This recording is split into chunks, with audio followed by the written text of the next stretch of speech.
Good evening.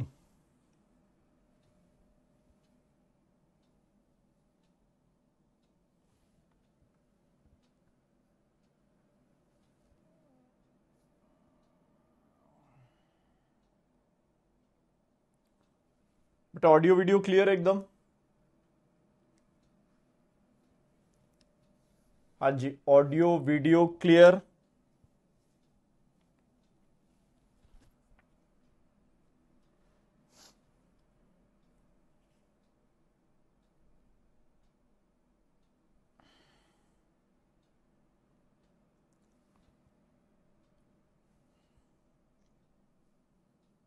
चलो अपन start कर रहे हैं। आज हम अलाउंसेस से रिलेटेड अपन देखेंगे। कल अलाउंसेस वाला चार्ट क्लियर है? कल अलाउंसेस वाला चार्ट क्लियर है एकदम? अलाउंसेस के चार्ट में कोई भी डाउट?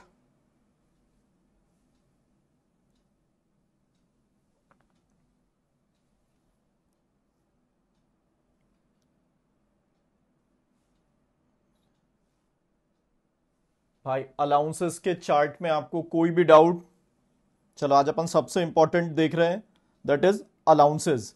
कल मैंने क्या बताया था? अलाउंसेस तीन टाइप के हैं: fully taxable allowances, partly taxable, partly exempt, और थर्ड कैटेगरी क्या रहती है? Fully exempt. देखो फुल्ली टैक्सेबल में तो कोई इशू आएगा ही नहीं, लेकिन जहां पे पार्टली टैक्सेबल और पार्टली एग्जेम्प्ट है, या जहां पे अलाउंसेस फुल्ली एग्जेम्प्ट है, वहां पे अपने को 115 बीएससी का इंपैक्ट देखना है। वहां पे बेटा माइंस वालों को मिलता है दीपक अंडरग्राउंड अलाउंस, वहां पे हमें क्या ध्यान देना है कि 115 बीएससी का इंपैक्ट क्या आएगा। अब देखो सबसे पहले exemption under section 1013 A and rule 2A from HRA. अगर आप 115 बीएसी ऑप्ट करते हो, अगर आप 115 बीएसी ऑप्ट करते हो, तो एचआरए क्या हो जाएगा? पूरा टैक्सेबल हो जाएगा। एचआरए आपका क्या हो जाएगा? पूरा टैक्सेबल हो जाएगा। और एग्जिस्टिंग टैक्स स्ट्रक्चर में आप एचआरए में क्या क्लेम कर सकते हो? एग्जेम्पशन। एचआरए वापस समझना, सबसे ज्यादा इसी चीज के आने के चांसेस हैं। अगर आप 115 बीएसी ऑप्ट करते हो, तो एचआरए में क्या है? जितना एचआरए मिलेगा पूरा का पूरा अमाउंट क्या रहेगा? टैक्सेबल। और अगर आप 115 बीएससी ऑप्ट नहीं करते हैं, अगर आप 115 बीएससी ऑप्ट नहीं करते हैं, तो एचआरए में आप क्या क्लेम कर सकते हैं? एग्जेम्पशन। एचआरए में आप क्या क्लेम कर सकते हैं? एग्जेम्पशन। ध्यान देना, एचआरए में आप क्या क्लेम कर सकते हैं? एग्जेम्पशन। अब सर एचआरए में कितना एग्जेम्पशन मिलता है? एचआरए में कितना एग्जेम्पशन मिलता है? तो यहां पे आपको याद रखना है, ध्यान देना, मैं वो अलाउंस समझाते जा रहा हूं। जब भी मैं एचआरए के एग्जेम्पशन की बात करूंगा, जब भी मैं एचआरए के एग्जेम्पशन की बात करूंगा, तो एचआरए कितना एग्जेम्प्ट होता है? Minimum of following is exempt. Minimum of following is exempt. तो यहां पे तीन चीजें ध्यान देना है। सबसे फर्स्ट एक्चुअल एचआरए रिसीव्ड, सबसे first actual HRA received. Second 50% of salary, किसके लिए? मेट्रो सिटी के लिए। और अदर देन मेट्रो है तो 40% ऑफ सैलरी। मेट्रो के लिए कितना? 50% of salary, other than metro 40% of salary. और थर्ड कंडीशन क्या रहता है? वापस ध्यान देना, थर्ड कंडीशन क्या रहता है? Rent paid minus 10% of salary. Rent paid minus 10% of salary. HRA कितना एग्जेम्प्ट होगा? सर तीन चीजें याद रखना है, मिनिमम ऑफ द फॉलोइंग। सबसे पहला actual HRA received, second rent paid minus 10% of salary, और थर्ड 50% ऑफ सैलरी मेट्रो के लिए, और अदर देन मेट्रो अगर है तो 40% ऑफ सैलरी। क्लियर? अब मीनिंग ऑफ सैलरी याद रखना, हमने सैलरी का जब फर्स्ट लेक्चर देखा था, वहां पे एंटरटेनमेंट अलाउंस पढ़ा था। एंटरटेनमेंट अलाउंस में मीनिंग ऑफ सैलरी क्या था? Basic salary only. Entertainment allowance में मीनिंग ऑफ सैलरी क्या था? Basic salary only. यहां पे मीनिंग ऑफ सैलरी क्या है? Basic salary plus DA under the terms plus commission on fix percentage of turnover achieved bye employee. Clear? What is meaning of salary for HRA? Basic salary plus DA under the terms plus commission on fix percentage of turnover achieved by employee. फिर याद रखो, तीन ऐसे cases होते हैं जहां पे HRA का एग्जेम्पशन नहीं मिलता है। इसका मतलब जितना एचआरए मिलेगा पूरा का पूरा क्या हो जाएगा? टैक्सेबल। सबसे first, assessee lives in own house, assessee अपने ही मकान में रिसाइड कर रहा है। सेकंड, नो रेंट पेड, कोई भी रेंट पे नहीं कर रहा है। Third, 10% of salary exceeds rent paid, 10% of salary exceeds rent paid. अब सर एचआरए और 115 बीएससी का क्या है? अगर आप 115 BAC ऑप्ट करते हैं तो आप HRA का एग्जेम्पशन क्लेम नहीं कर पाएंगे। जितना भी HRA मिलेगा फुल्ली चार्जेबल टू टैक्स। बोलिए भाई, HRA में आप कोई डाउट? HRA में कोई भी डाउट?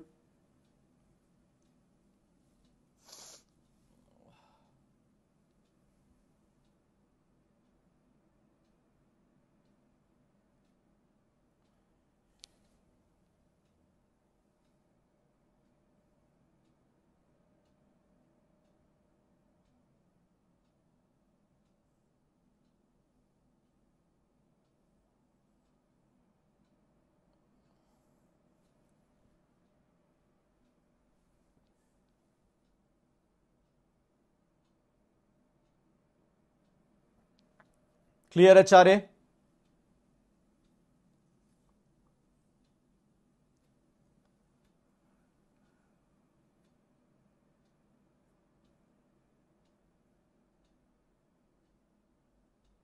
दीपक क्या प्रॉब्लम है HRA में?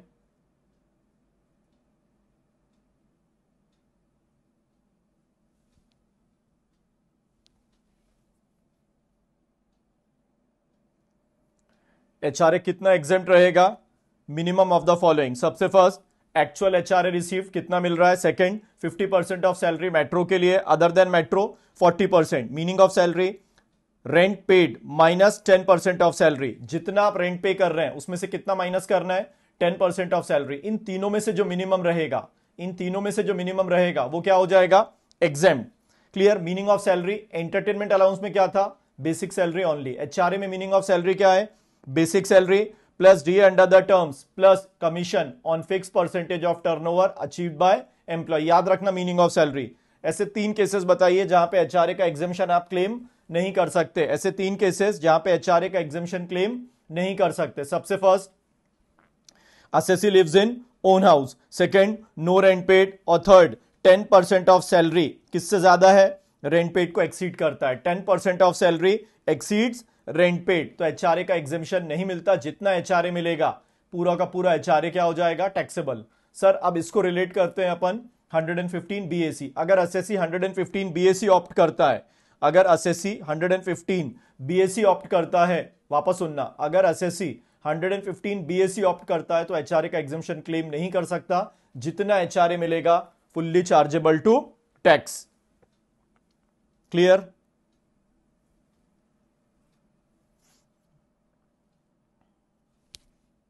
क्लियर हो गया फर्स्ट पार्ट? चलो अब देखो, एग्जेम्पशन अंडर सेक्शन 10 सबसेक्शन 14 पे आते हैं अब अपन। एग्जेम्पशन अंडर सेक्शन 10 सबसेक्शन 14, ध्यान देना चार्ट पे। अब ये जो एग्जेम्पशन है ये 2 कैटेगरी में बेस्ड है। सेक्शन 10 सबसेक्शन 14 का जो एग्जेम्पशन है ये 2 कैटेगरी में बेस्ड है। बेटा ध्यान देना, सबसे पहले एग्जेम्पशन काय पे बेस्ड है? Actual expenditure. एग्जेम्पशन काय पे बेस्ड है? Actual expenditure. जब एग्जेम्पशन एक्चुअल एक्सपेंडिचर पे बेस्ड है तो ये 6, सिर्फ ये 6 याद रखना है आपको। यहां एग्जेम्पशन तो मिलेगा लेकिन क्राइटेरिया क्या रहेगा? कितना एक्सपेंस किया है। क्राइटेरिया क्या रहेगा? कितना एक्सपेंस किया है। सबसे पहले travelling allowance, daily allowance, conveyance allowance, helper allowance, research allowance और यूनिफॉर्म अलाउंस। मान लीजिए एम्प्लॉयर ने यूनिफॉर्म अलाउंस दिया 30,000, आपने 20,000 का यूनिफॉर्म परचेज किया तो 20,000 एग्जेम्प्ट हो जाएगा क्योंकि ये आपका एक्चुअल एक्सपेंडिचर है। और बैलेंस कितना बचा? 10,000, that will be chargeable to tax. Clear? वापस समझना, 10 सबसेक्शन 14 में अलाउंसेस में एग्जेम्पशन मिलता है लेकिन वो 2 कैटेगरी में डिवाइड है। सबसे पहला exemption based on actual expenditure, तो इसमें कितने आते हैं? 6 आते हैं। सबसे पहला travelling allowance, daily allowance, conveyance allowance, helper allowance, research allowance और यूनिफॉर्म अलाउंस। क्लियर? इसके बाद एग्जेम्पशन बेस्ड ऑन लिमिट, ये भी सेक्शन 10 सबसेक्शन 14 में है लेकिन यहां पे लिमिट किसने देके रखी है? Central government. क्या लिमिट है वो? चलो अब ध्यान देना। सबसे पहले children education allowance 100 per month per child, maximum of 2 children. इसके बाद hostel expenditure allowance 300 per month per child, maximum of 2 children. Underground allowance 800 per month. Tribal area allowance 200 पर मंथ। इसके बाद देखो transport allowance granted to transport employee working in a transport system. Transport allowance किसको दिया जा रहा है? Transport employ जो कहां पे वर्क कर रहा है? ट्रांसपोर्ट सिस्टम में। उसको कितना एग्जेम्पशन मिलेगा? 10,000 पर मंथ और 70% of allowance whichever is less. और एक और ट्रांसपोर्ट अलाउंस आएगा जो सिर्फ किसको मिलता है? डिसेबल्ड एम्प्लॉय को। एग्जेम्पशन मिल किसी को भी सकता है, लेकिन एग्जेम्पशन सिर्फ किसको मिलेगा? डिसेबल्ड एम्प्लॉय को। कितना है वो? 3,200 पर मंथ। कितना है वो? 3,200 पर मंथ। वापस समझना, कितना है वो? 3,200 पर मंथ। क्लियर? ये सारे अलाउंसेस काय में आते हैं? Section 10 subsection 14। एचआरए काय में आता है? सेक्शन 10 सबसेक्शन 13 है। तो एचआरए की क्या पोजीशन है? सर अगर 115 बीएसी ऑप्ट किया तो एचआरए मिल सकता है, लेकिन एचआरए का एग्जेम्पशन नहीं मिलेगा। एचआरए पूरा का पूरा क्या रहेगा? Chargeable to tax. 10 सबसेक्शन 14 में अलाउंसेस कितने, सॉरी एग्जेम्पशन कितनी कैटेगरी में डिवाइड हो गए? 10 सबसेक्शन 14 में अलाउंसेस दो कैटेगरी में, सॉरी एग्जेम्पशन दो कैटेगरी में डिवाइड हो गए। सबसे पहला exemption based on actual expenditure और दूसरा exemption based on limit specified. Exemption based on actual expenditure में ये 6 याद रखना है आपको। Travelling allowance, daily allowance, conveyance allowance, helper allowance, research allowance और यूनिफॉर्म अलाउंस। 10 सबसेक्शन 14 में सेकंड क्राइटेरिया है एग्जेम्पशन बेस्ड ऑन लिमिट। तो सबसे पहला लिमिट में चिल्ड्रन एजुकेशन अलाउंस कितना एग्जेम्पशन है? 100 per month per child, maximum of 2 children. Hostel expenditure allowance 300 per month per child, maximum of 2 children. Underground allowance 800 per month. Tribal area allowance 200 पर month. इसके बाद transport allowance granted to transport employee working in a transport system. कितना exemption है? 10,000 per month और 70% of allowance whichever is less. लेकिन अगर transport allowance है, disabled employee को एग्जेम्पशन मिल जाएगा 3,200 per month. Clear?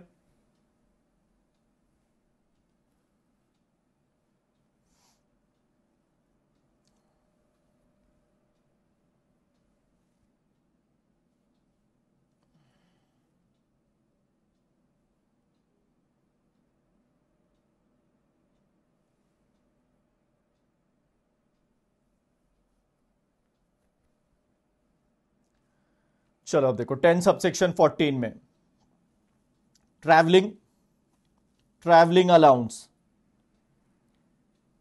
Allowed. Conveyance allowance क्या बोल रहा है law? Allowed. Daily allowance allowed. मतलब ट्रैवलिंग, कन्वेंस और डेली ये 115 बीएसी में भी एग्जेम्पशन मिल जाएगा, लेकिन helper allowance not allowed. Existing में allowed. Allowance granted for encouraging academic allowance not allowed. भाई एग्जिस्टिंग टैक्स स्ट्रक्चर में first, second, third, fourth, fifth, sixth. Clear? Total 6 थे ना। एग्जिस्टिंग टैक्स स्ट्रक्चर में 6 अलाउंसेस पे एग्जेम्पशन था एक्चुअल एक्सपेंडिचर पे, और यहां पे सिर्फ 3। कौन कौन से हैं वो? ट्रैवलिंग अलाउंस, कन्वेंस अलाउंस और डेली अलाउंस। कौन कौन से हैं वो? ट्रैवलिंग अलाउंस, कन्वेंस अलाउंस और डेली अलाउंस। अपने को क्या याद रखना है? 115 बीएसी में क्या एचआरए का एग्जेम्पशन क्लेम कर सकते हैं? यस और नो? जल्दी बोलो। 115 बीएसी में एचआरए में एग्जेम्पशन क्लेम कर सकते हैं?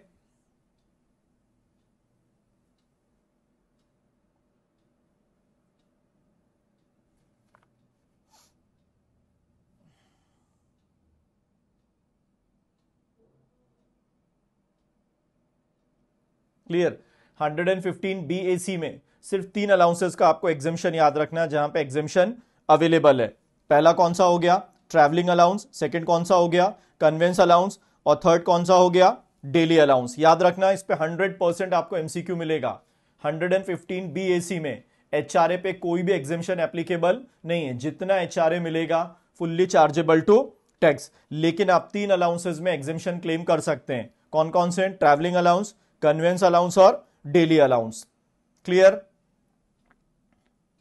इसके बाद देखो एग्जेम्पशन अंडर सेक्शन 10 सबसेक्शन 14 मतलब यहां पे लिमिट, चिल्ड्रन एजुकेशन अलाउंस क्या बोला है, not allowed, hostel expenditure allowance not allowed, tribal area allowance not allowed.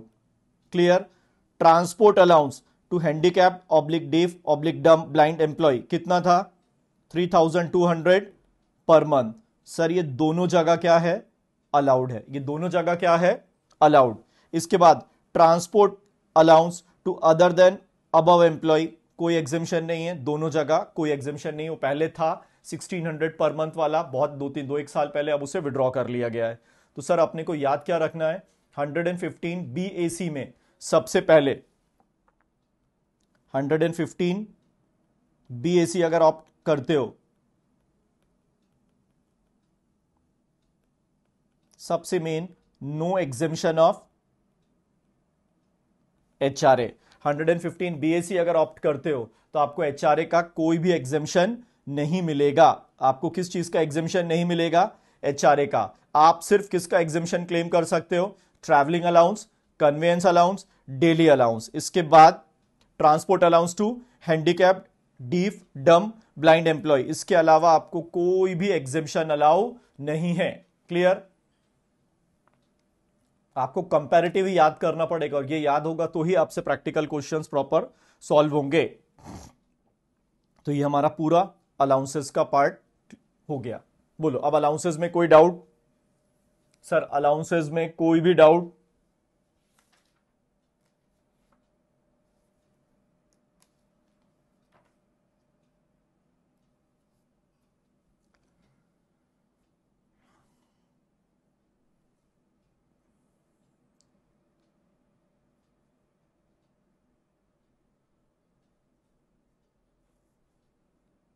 Clear?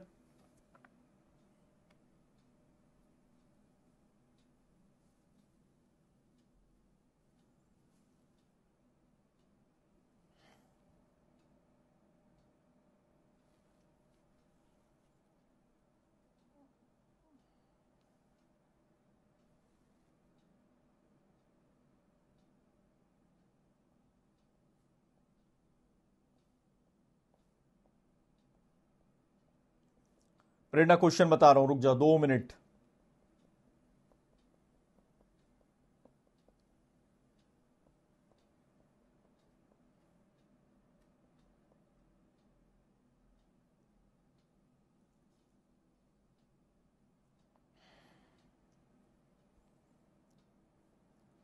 चलो 63 सॉल्व करो.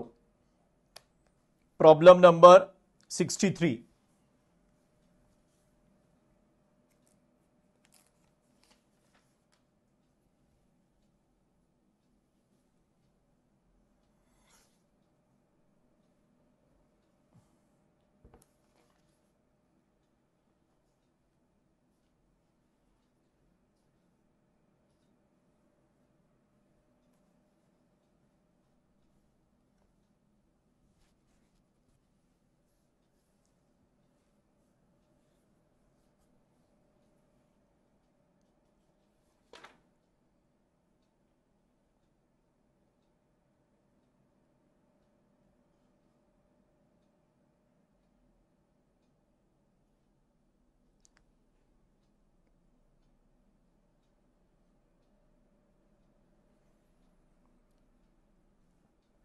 प्रेरणा ध्यान देना, जो अलाउंसेस का एग्जेम्पशन स्पेसिफिक दिया है ये मिलेगा, इसके अलावा कोई भी अलाउंसेस का एग्जेम्पशन अलाउ नहीं है 115 BAC में.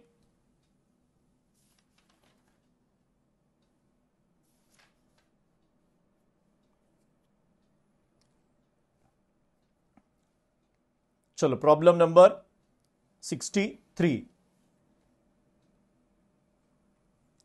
Problem number 63 are furnishes following information for the previous year 2021. Basic salary दिया है, डियरनेस अलाउंस कितना दिया है 60% which is part of salary for retirement benefit. Entertainment allowance दिया है, HRA दिया है sorry, actual rent paid for house in Delhi दिया है, एंटरटेनमेंट अलाउंस 3 बच्चों sorry education allowance, transport allowance दिया हुआ है, मेडिकल अलाउंस दिया है, लंच अलाउंस. अब ये क्वेश्चन अपन दोनों इसमें सॉल्व करेंगे. दोनों इसमें मतलब 100 ऑप्टिंग 115 BAC और नॉट ऑप्टिंग अंडर 115 BAC। तो सबसे पहले तो आप इसका स्क्रीनशॉट निकाल लो, जिनके पास बुक नहीं है, नोट्स नहीं है, प्रॉब्लम नंबर 63 का स्क्रीनशॉट निकालो फास्ट।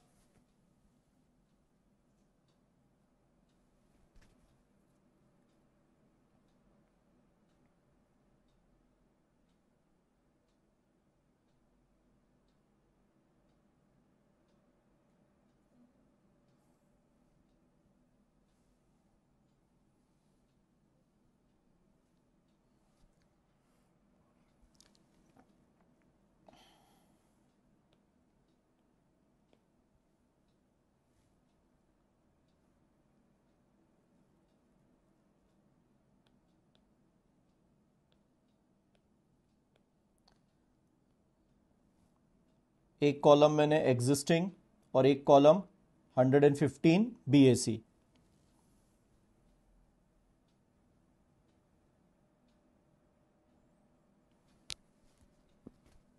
चलो सबसे पहले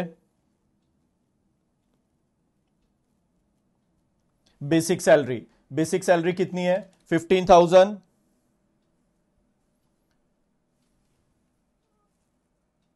दिशा एक मिनट बता रहा हूं बेटा, नोट्स में पेज नंबर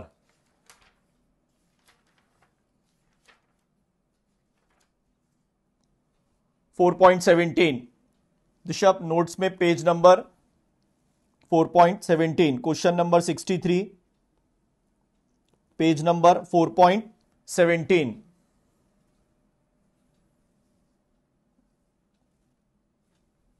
चलो बेसिक सैलरी कितना है?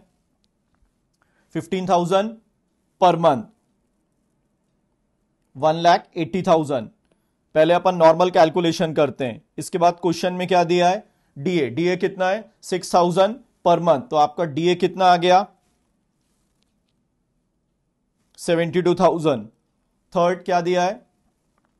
Entertainment allowance. Entertainment allowance fully chargeable to tax, कितना? 6,000। इसके बाद क्या है? एचआरए। ध्यान देना बेटा, हाँ, एचआरए। एचआरए एक्चुअल में मिल कितना रहा है? 6,000 पर मंथ। 6,000 इंटू 12 कितना आ गया एचआरए? 72,000 माइनस एग्जेम्प्ट 10 सबसेक्शन 13 है, लिख के मैं अभी छोड़ दे रहा हूं। फिर इसके बाद फिफ्थ देखो, children education allowance for 3 children 200 per month, 200 into 3 into 12, 200 into 3 into 12 कितना आ गया? 7,200 माइनस एग्जेम्प्ट। कितना एग्जेम्प्ट होता है? 100 इंटू 2 इंटू 12, 2,400।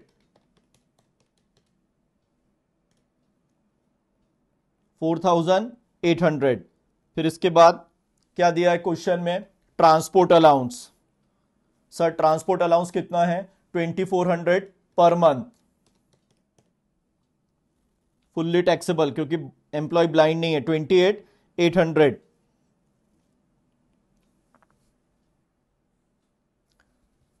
28,800। फिर इसके बाद सेवंथ क्या दिया है क्वेश्चन में? सर मेडिकल अलाउंस कितना है? Medical allowance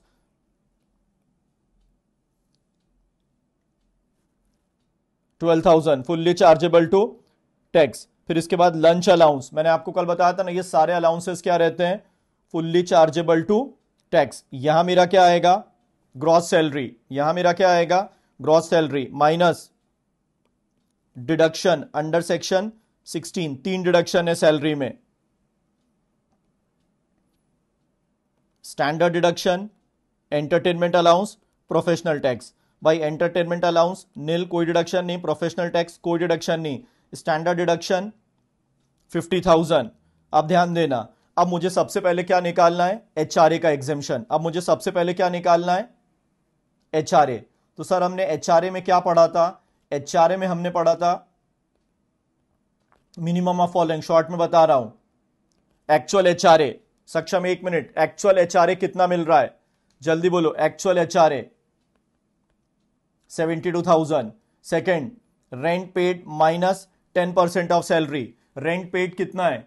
sir rent paid दिया है 7,000 पर मंथ। 7,000 इंटू 12 कितना? 84,000 माइनस 10% ऑफ सैलरी। अब 10% ऑफ सैलरी में क्या लेंगे? बेसिक सैलरी और डीए। डीए कौन सा? Forming part. तो भाई बेसिक सैलरी कितनी है? 15,000। डीए फॉर्मिंग पार्ट कितना है? 2,400।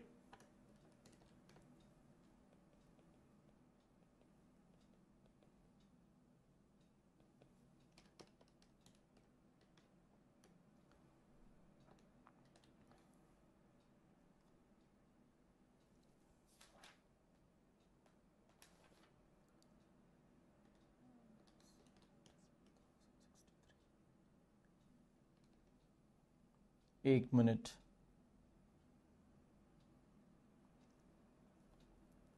बेसिक सैलरी कितनी है?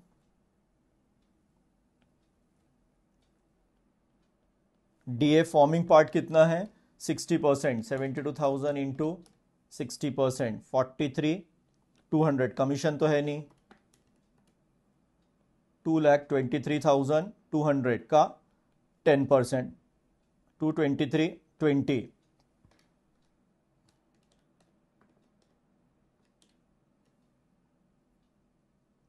61,680। और थर्ड देखो, क्वेश्चन में उन्होंने क्या बोला है? सिटी के बारे में मेंशन किया है क्या? सिटी के बारे में कुछ भी मेंशन नहीं किया है। सिटी के बारे में कुछ भी मेंशन नहीं किया है कि मेट्रो है, दिल्ली है। 50%।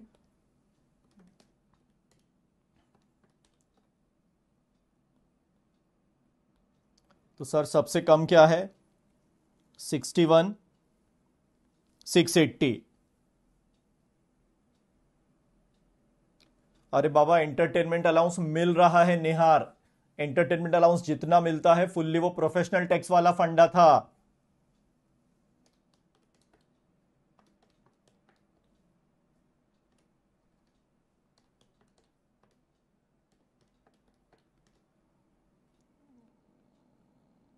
$10,320। तो 1,80,000 प्लस 72,000 प्लस 6,000 प्लस 10,320 प्लस 4,800, 28,800, 12,000, 2,400। कितना आ रहा है ग्रॉस सैलरी? 316,320 माइनस 50,000, 266,320। ये आपका क्या आ गया? Income from salary. अब इसी क्वेश्चन को जब हम 115 बीएसी में लेंगे, आप देखो 115 बीएसी, 1,80,000, 72,000, 6,000। अब बताओ एचआरए कितना आएगा? एचआरए सर पूरा 72,000 आ जाएगा। एचआरए पूरा 72,000 आ जाएगा। क्यों एचआरए पूरा 72,000 आ जाएगा? उसका एक ही रीजन है, एचआरए 115 बीएसी में एग्जेम्पशन क्लेम नहीं करेंगे। चिल्ड्रन एजुकेशन अलाउंस,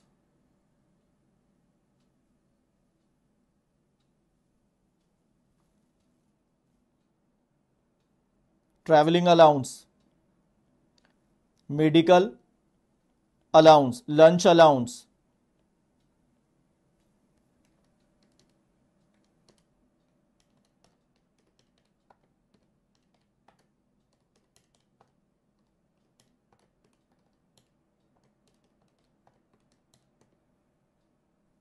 कितना आ गया? 3,80,400। Standard deduction not applicable, income from salary 3,80,400, 3,80,400।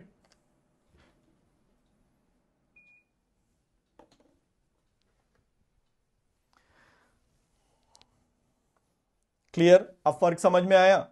आपको सिर्फ ये याद रखना है कि 115 बीएसी में कौन कौन से एग्जेम्पशन अलाउ है। उस एग्जेम्पशन के अलावा कोई भी एग्जेम्पशन जो नॉर्मल स्कीम में मिलते हैं वो 115 बीएसी में नहीं है।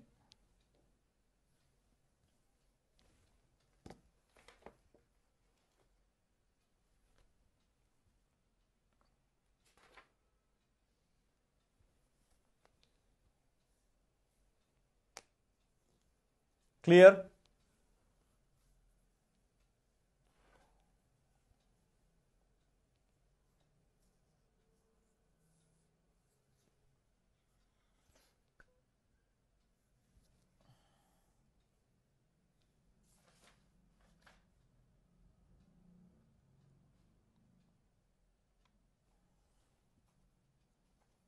डिफरेंस क्लियर हुआ तुम्हें?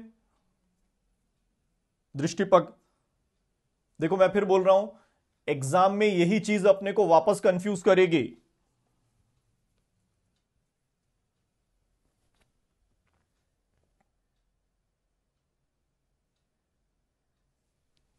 देख लो, जब इसमें इतना फर्क आ रहा है तो टैक्स लाइबिलिटी में भी फर्क आएगा। तो एसएससी किसको ऑप्ट करेगा, रेगुलर स्कीम को कि 115 बीएसी? किसको ऑप्ट करेगा, रेगुलर स्कीम को ऑप्ट करेगा कि 115 बीएसी?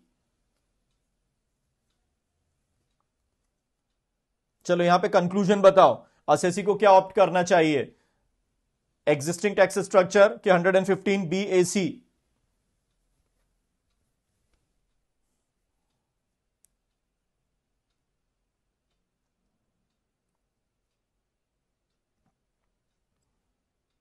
क्लियर?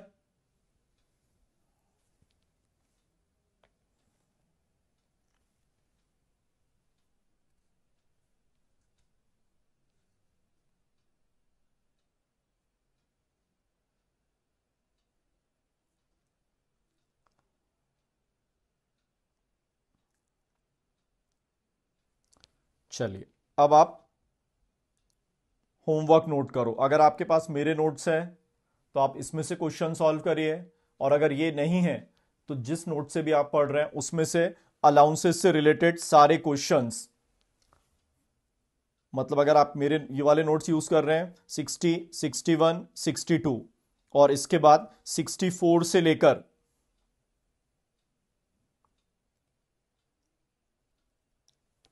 100 तक सारे एमसीक्यू आप सॉल्व कर लेना।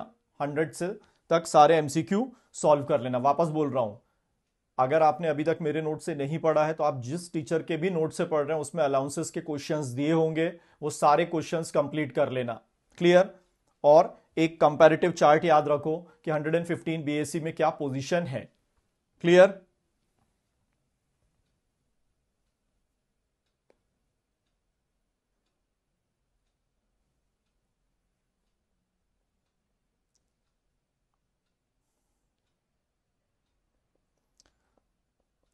अमेंडमेंट शीट के क्वेश्चन अभी नहीं करना, पहले पूरा कंप्लीट करने के बाद हम स्टार्ट करेंगे। तो चलिए सबसे पहले हमारा अलाउंसेस वाला पार्ट पूरा कंप्लीट हो गया। क्लियर? अलाउंसेस वाला पार्ट देखो बेटा पूरा हमारा कंप्लीट हो गया। क्लियर? अब अपन आ जाते हैं पर्क्स पे। अब हम काय पे आ जाते हैं,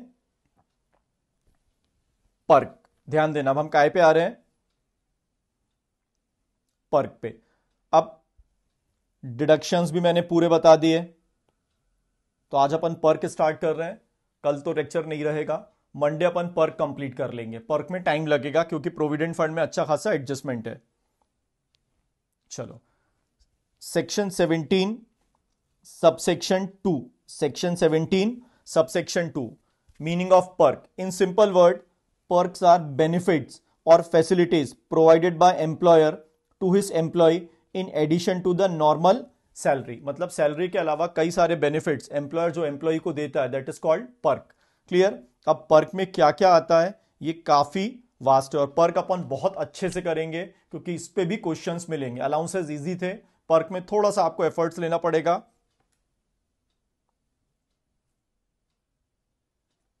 चलो, अब सबसे पहले पर्क में क्या आ जाता है, रेंट फ्री एकोमोडेशन, आरएफए, जिसे हम क्या बोलते हैं, RFA. What is RFA?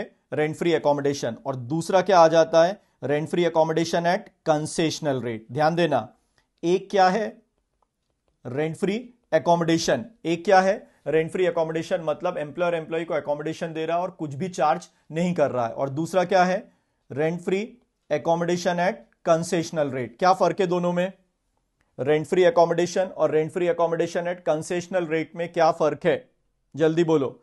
Rent free accommodation और rent free accommodation at concessional rate. वापस सुनना, रेंट फ्री अकोमोडेशन और rent free accommodation at concessional rate में क्या फर्क है?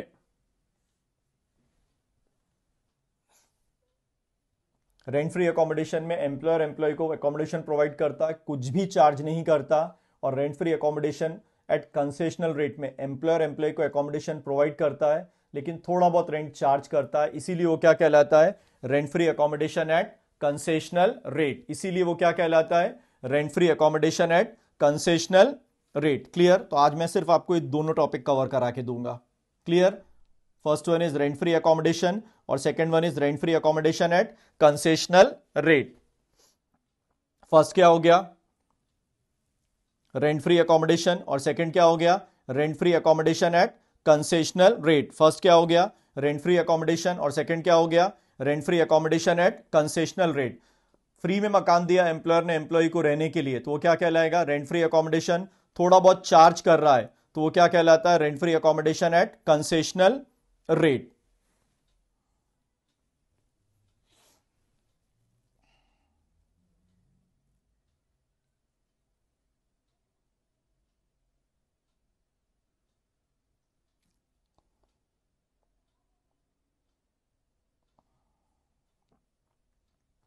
चलिए ध्यान देना, इसे आप स्क्रीनशॉट भी ले सकते हो,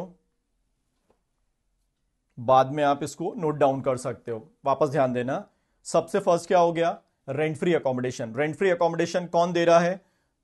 ये रूल दोनों के लिए लगेगा, गवर्नमेंट एम्प्लॉय के लिए भी लगेगा और अदर देन गवर्नमेंट एम्प्लॉय के लिए भी लगेगा। तो सबसे पहले कैटेगरी डालना ए, रेंट फ्री अकोमोडेशन कौन प्रोवाइड कर रहा है? गवर्नमेंट प्रोवाइड कर रही है। किसको? अपने एम्प्लॉय को। तो वो एम्प्लॉयज क्या कहलाएंगे? Government employees. वो सेंट्रल गवर्नमेंट एम्प्लॉय भी हो सकते हैं और स्टेट गवर्नमेंट एम्प्लॉय भी हो सकते हैं। वो सेंट्रल गवर्नमेंट एम्प्लॉय भी हो सकते हैं और स्टेट गवर्नमेंट एम्प्लॉय भी हो सकते हैं। तो यहां पे आपको सिंपल याद रखना है, गवर्नमेंट के केस में लाइसेंस फी, क्वेश्चन में आपको दिया रहेगा, एक फी रहती है, गवर्नमेंट डिक्लेयर करके रखती है, that fee is called licence fee. जितनी भी लाइसेंस फी है वो अपना क्या हो जाएगा? Value of unfurnished accommodation. मान लो मैं गवर्नमेंट एम्प्लॉय हूं, गवर्नमेंट ने मुझे एक फ्लैट देके रखा है, वो फ्लैट की लाइसेंस फी 2000 पर मंथ है। वो फ्लैट की लाइसेंस फी कितनी है? 2000 पर मंथ। तो मेरे लिए अनफर्निश्ड एकोमोडेशन की वैल्यू कितनी हो जाएगी? 2000 इंटू 12। मेरे लिए अनफर्निश्ड एकोमोडेशन की वैल्यू कितनी हो जाएगी? 2000 इंटू 12। मतलब साल भर के लिए अनफर्निश्ड एकोमोडेशन पर्क में कितना आ जाएगा? 24,000। कितना आ जाएगा? 24,000। क्लियर? ये मेरी कौन सी वैल्यू निकल गई? अनफर्निश्ड एकोमोडेशन की वैल्यू। ये मेरी कौन सी वैल्यू निकल गई? अनफर्निश्ड एकोमोडेशन की वैल्यू। क्लियर? अब इसके बाद उस एकोमोडेशन को मैं क्या कर रहा हूं? फर्निश। अब फर्निश कैसे करेंगे?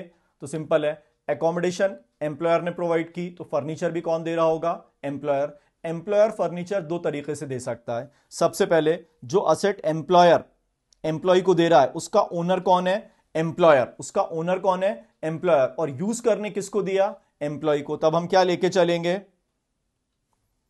10% ऑफ एक्चुअल कॉस्ट। तब हम क्या लेके चलेंगे? 10% ऑफ एक्चुअल कॉस्ट। ऋषभ कैसा है? 10% ऑफ एक्चुअल कॉस्ट। क्लियर? मान लीजिए एम्प्लॉयर एम्प्लॉय को असेट दे रहा है, असेट की वैल्यू 1 लाख है और उस असेट का ओनर कौन है? एम्प्लॉयर। तो एम्प्लॉय के हाथ में पर्क कितना माना जाएगा? 10% of actual cost. 10% of actual cost. Clear? लेकिन ऐसा भी तो हो सकता है, एम्प्लॉयर असेट एम्प्लॉय को दे रहा है लेकिन रेंट पे लेके, उसके खुद के नहीं है, उसने किसी थर्ड पार्टी से रेंट पे लिया और किसको दे दिया? एम्प्लॉय को दे दिया। उस केस में हम क्या करेंगे? Actual rent. Actual rent. ये एक्चुअल रेंट कौन पे कर रहा होगा? एम्प्लॉयर पे कर रहा होगा। लेकिन ये किसके लिए पर्क हो जाएगा? एम्प्लॉय के लिए बेनिफिट है। ये तीनों को हम जब ऐड करेंगे तो ये क्या कहलाएगा? Rent free accommodation. लेकिन अगर कोई भी अमाउंट एम्प्लॉयर एम्प्लॉय से रिकवर कर रहा है, मतलब अमाउंट पेड टू एम्प्लॉयर, तो जो बैलेंस बचेगा वो क्या कहलाएगा? Rent free accommodation at concessional rate. जो बैलेंस बचेगा वो क्या कहलाएगा?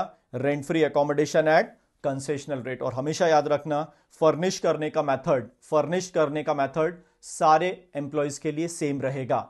अगर असेट का ओनर कौन है? एम्प्लॉयर। असेट का ओनर कौन है? एम्प्लॉयर। तब हम क्या लेके चलेंगे? 10% ऑफ एक्चुअल कॉस्ट। और असेट का ओनर एम्प्लॉयर नहीं है, असेट एम्प्लॉयर रेंट पे लेके एम्प्लॉय को दे रहा है, तब हम क्या लेके चलते हैं, एक्चुअल रेंट। इससे पर की वैल्यू क्या हो जाएगी, बढ़ जाएगी। जो अमाउंट एम्प्लॉयर को पे करेगा उससे वैल्यू कम होगी, वो अमाउंट क्या कहलाएगा, rent free accommodation at concessional rate, rent free accommodation at concessional rate. Clear. तो ये हो गया हमारा गवर्नमेंट एम्प्लॉय का वैल्यूएशन। ये हमारा किसका वैल्यूएशन हो गया, गवर्नमेंट एम्प्लॉय। जिनके पास ये नोट डाउन नहीं है इसका स्क्रीनशॉट ले लो, बाद में घर पे नोट कर लेना।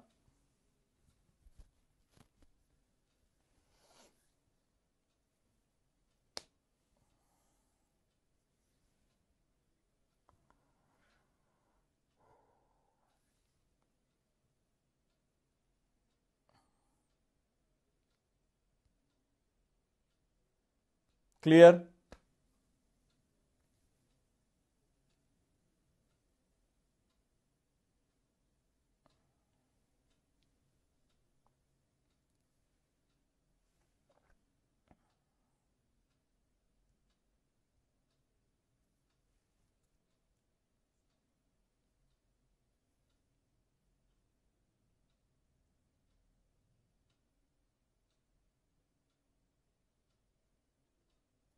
कोई डाउट।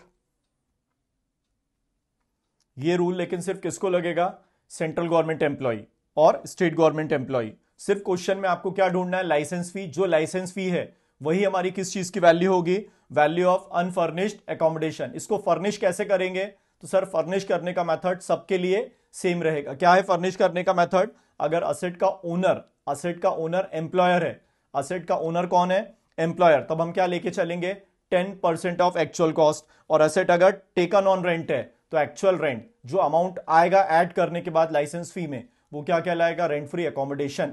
क्लियर। अगर एम्प्लॉयर को कुछ पे कर रहा है, अगर एम्प्लॉयर को कुछ पे कर रहा है, वो लेस हो जाएगा। लेस होने के बाद जो अमाउंट आएगा वो क्या कहलाएगा, rent free accommodation at concessional rate. और सिंपल लैंग्वेज में, एम्प्लॉय कुछ भी पे नहीं कर रहा है, रेंट फ्री अकोमोडेशन। एम्प्लॉय कुछ पे कर रहा है तो भाई सिंपल है, मार्केट रेट से कम ही पे करेगा, तो क्या कहलाएगा, rent free accommodation at concessional rate. Clear. Government employ.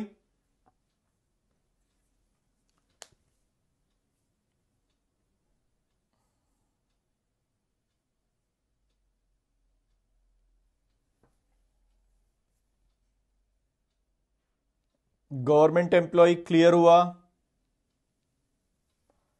भाई जल्दी बोलो क्लियर है तो आगे बढ़ते हैं।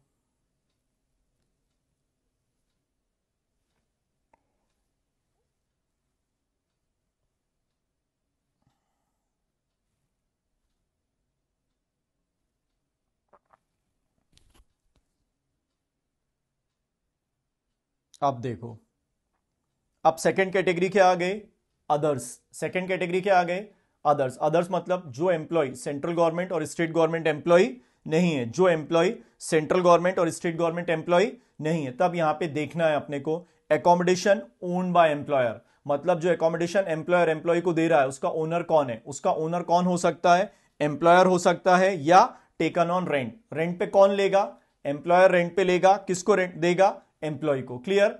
अगर वापस समझना, गवर्नमेंट एम्प्लॉय है तो आपको सिर्फ क्या देखना है, लाइसेंस फी। और अदर देन गवर्नमेंट एम्प्लॉय है, अदर देन गवर्नमेंट एम्प्लॉय है तो सबसे पहले चेक करना है एकोमोडेशन ओन्ड बाय एम्प्लॉयर। अगर एकोमोडेशन ओन्ड बाय एम्प्लॉयर है तो पॉपुलेशन का क्लॉज ध्यान में रखना है। सबसे पहला, पॉपुलेशन एक्सीड्स 25 लाख। अगर सिटी की पॉपुलेशन जहां पे एकोमोडेशन प्रोवाइड की गई है उस सिटी की पॉपुलेशन 25 लाख से ज्यादा है, तब हम क्या लेके चलेंगे, 15% ऑफ सैलरी। तब हम क्या लेके चलेंगे, 15% ऑफ सैलरी। अगर पॉपुलेशन 10 लाख से 25 लाख के बीच में है तो 10% ऑफ सैलरी, और अदर्स के केस में 7.5% ऑफ सैलरी। क्लियर। ये कब लगेगा, जब एकोमोडेशन का ओनर कौन है, एम्प्लॉयर। अगर एकोमोडेशन टेकन ऑन रेंट है, अगर एकोमोडेशन टेकन ऑन रेंट है तब हमें कंपेयर करना है। सर किस किस को कंपेयर करना है, एक्चुअल रेंट और 15% of salary which ever is less, actual rent और 15% of salary which ever is less. और फर्निश करने का मेथड क्या रहेगा, सर फर्निश करने का मेथड सबके लिए क्या रहता है, same, whether it is government employ और other. Clear. Meaning of salary आगे डिस्कस करेंगे।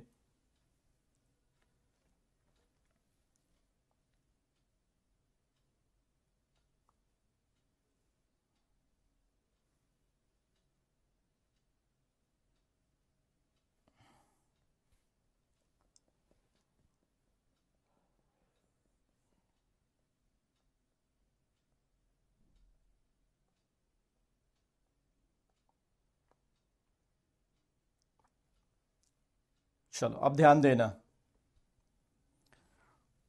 RFA not taxable in case of the following. कुछ केसेस में आरएफए टैक्सेबल नहीं होता है। सबसे पहले एकोमोडेशन किसको दी जा रही है? हाई कोर्ट और सुप्रीम कोर्ट जजेस, official of parliament, union minister, leader of opposition. Clear? इसके बाद एम्प्लॉयर आपको एकोमोडेशन कहां पे दे सकता है? होटल। इस पे काफी एमसीक्यू आते हैं। पहला गवर्नमेंट एम्प्लॉय हो गया, सेंट्रल और स्टेट, फिर अदर हो गया, फिर अब थर्ड कैटेगरी क्या आ गई? एकोमोडेशन कहां पे प्रोवाइड की जा रही है? होटल। होटल के केस में minimum of the following 24% of salary और actual hotel charges whichever is less. ऊपर क्या था? 15%, 7.5, 10 अलग अलग क्लॉज थे। होटल के केस में कितना रहेगा? 24% ऑफ सैलरी और actual hotel charges whichever is less. लेकिन सर इसके कुछ एक्सेप्शंस भी हैं। लेकिन इसके कुछ क्या है? एक्सेप्शंस। अगर होटल एकोमोडेशन प्रोवाइड की जा रहा है for total period not exceeding 15 days in a previous year, और ये केस काय का है? ट्रांसफर का केस। मान लीजिए एम्प्लॉयर एम्प्लॉय को होटल एकोमोडेशन दे रहा है। मान लीजिए एम्प्लॉयर एम्प्लॉय को होटल एकोमोडेशन दे रहा है 4 दिन के लिए। ट्रांसफर का केस नहीं है चार्जेबल टू टैक्स। अगर ट्रांसफर का केस है, मतलब एम्प्लॉय का ट्रांसफर हुआ है और होटल एकोमोडेशन प्रोवाइड हो रहा है, तो कितने दिन का एग्जेम्पशन मिलता है? 15 डेज तक एग्जेम्प्ट है। In excess of 15 days chargeable to tax. लेकिन वहां पे कंडीशन क्या है? ट्रांसफर। कंडीशन क्या है? ट्रांसफर। अब सर मीनिंग ऑफ सैलरी। अब ये हमारा थर्ड मीनिंग ऑफ सैलरी रहेगा जो हम सैलरी के चैप्टर में देखेंगे। सबसे पहला मीनिंग ऑफ सैलरी हमने किस चीज के लिए देखा था? Entertainment allowance. तो एंटरटेनमेंट अलाउंस के लिए मीनिंग ऑफ सैलरी क्या था? Basic salary only. एचआरए के लिए मीनिंग ऑफ सैलरी क्या था? Basic salary plus DA under the terms plus commission on fix percentage of turnover achieved by employee. RFA में मीनिंग ऑफ सैलरी क्या है? Basic salary plus DA under the terms plus all taxable allowances. Basic salary plus DA under the terms plus all taxable allowances. बस इतना याद रखना है। Salary यहां पे किस बेसिस पे लेंगे? अक्रूवल बेसिस पे लेते हैं। और एडवांस सैलरी और अरियर्स ऑफ सैलरी को आरएफए के लिए कंसिडर नहीं किया जाता। क्यों नहीं किया जाता? हमने भाई पहले भी पढ़ा है। ये दोनों सैलरी किस बेसिस पे टैक्सेबल होती हैं? रिसिप्ट बेसिस पे। किस बेसिस पे टैक्सेबल होती हैं? रिसिप्ट बेसिस पे। इसके बाद आरएफए कुछ केसेस में टैक्सेबल नहीं है। सबसे पहला कहां पे अकोमोडेशन प्रोवाइड की गई है? Remote area located at least 40 kilometre away from a town having population less than 20,000। कोई भी ऐसा टाउन जिसकी पॉपुलेशन 20,000 से कम है, वहां से 40 kilometre away. Temporary accommodation area of 800 square feet और less located 8 kilometre away from local limit of municipality और कैंटोनमेंट बोर्ड। ये दोनों याद रखना आप। इसके बाद एम्प्लॉय कहां पे वर्क कर रहा है? Mining site, onshore oil exploration site, project execution site, dam power generation offshore site. यहां पे अगर एकोमोडेशन प्रोवाइड की जा रही है तो एकोमोडेशन एग्जेम्प्ट हो जाता है। Nothing will be chargeable to tax. लेकिन ऐसा भी हो सकता है कि रेंट फ्री एकोमोडेशन दो जगह दी जा रही है। मतलब अभी मैं पूना में जॉब कर रहा हूं, यहां पे मेरे को आरएफए मिल रहा था, मेरा ट्रांसफर मुंबई हो गया, मुंबई में भी मुझे एकोमोडेशन दे दिया। तो लॉ क्या बोलता है? फर्स्ट 90 डेज दोनों का वैल्यूएशन करो। फर्स्ट 90 डेज दोनों का वैल्यूएशन करो, जिसकी वैल्यू कम है वो टैक्सेबल। अगर आपने 90 डेज के बाद एक को क्विट नहीं किया तो both will be chargeable to tax. After 90 days perk value of both accommodation shall be taxable. Clear? बस आरएफए में इतना ही है। क्लियर? और RFA fully chargeable to tax होता है। 115 बीएसी ऑप्ट करो नहीं करो। क्लियर हुआ? मतलब यहां पे उतना ज्यादा इंपैक्ट नहीं है। तो आपके लिए होमवर्क क्या है? अलाउंसेस पूरा कंप्लीट करना है। आरएफए रेंट फ्री अकोमोडेशन और rent free accommodation at concessional rate दोनों आप रिवाइज करके आना। तो मंडे के लेक्चर में मैं 2 एक प्रैक्टिकल करा दूंगा आरएफए से रिलेटेड और हम पर्क कंप्लीट करेंगे। क्लियर? कल छुट्टी है, संडे।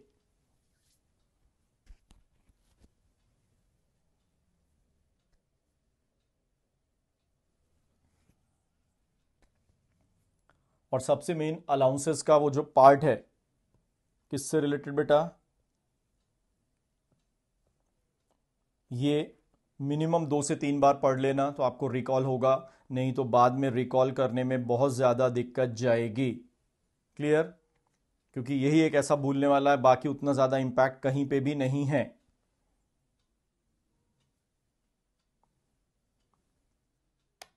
क्लियर? चलो आज के लिए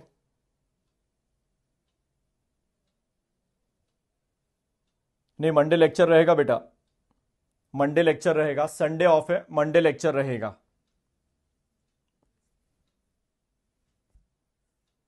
फिर बोल रहा हूं, अलाउंसेस और आरएफए दोनों रिवाइज कर लेना। क्लियर? अलाउंसेस और आरएफए।